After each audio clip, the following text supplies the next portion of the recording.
Friends అందరికీ నమస్కారం అండి. తెలంగాణ రాష్ట్ర వ్యాప్తంగా ప్రభుత్వ ఉద్యోగులు ఎవరైతే ఉన్నారో వారందరికీ కూడా ఒక అదిరిపోయే శుభవార్త అండి రావడం జరిగిందనమాట బదిలీల పైన.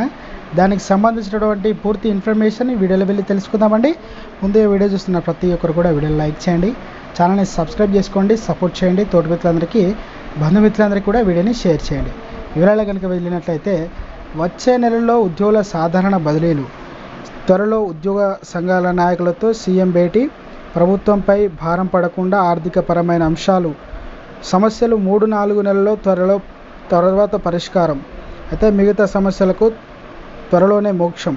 వచ్చే నెలలో రాష్ట్ర ప్రభుత్వ ఉద్యోగులకు సంబంధించి సాధారణ బదిలీలు జరగనున్నాయి. దీనికి సంబంధించి ప్రభుత్వంతో ఉద్యోగ సంఘాల నాయకులు చర్చలు జరుగుతున్నాయి. ఇప్పటికే ఉద్యోగులు సంబంధించి పెండింగ్ సమస్యలతో పాటు పీఆర్సీ, డిఏలు, సాధారణ బదిలీలు, హెల్త్ కార్డులు సంబంధించి ఇప్పటికే ప్రభుత్వం ఏర్పాటు చేసిన త్రిసభ్య కమిటీ సభ్యులు, రాష్ట్ర ప్రణాళిక సంఘం వైస్ చైర్మన్ చిన్నారెడ్డి వీళ్ళందరూ కూడా కలిసి ఉద్యోగ సంఘాల నాయకులకు భేటీ కాగా సుమారు 21 అంశాలపైన సంబంధించి సమస్యలపై నాయకులు త్రిసభ్య కమిటీ సమస్యలకు విజ్ఞప్తి చేయడం జరిగిందనమాట. ఇది ప్రభుత్వ ఉద్యోగులందరూ కూడా గమనించగలరు. అయితే ఉద్యోగ సంఘాల నాయకులతో సమావేశం అయి వారితో చర్చించి తర్వాత ప్రభుత్వానికి నివేదిక సమర్పించినట్లు తెలిపింది.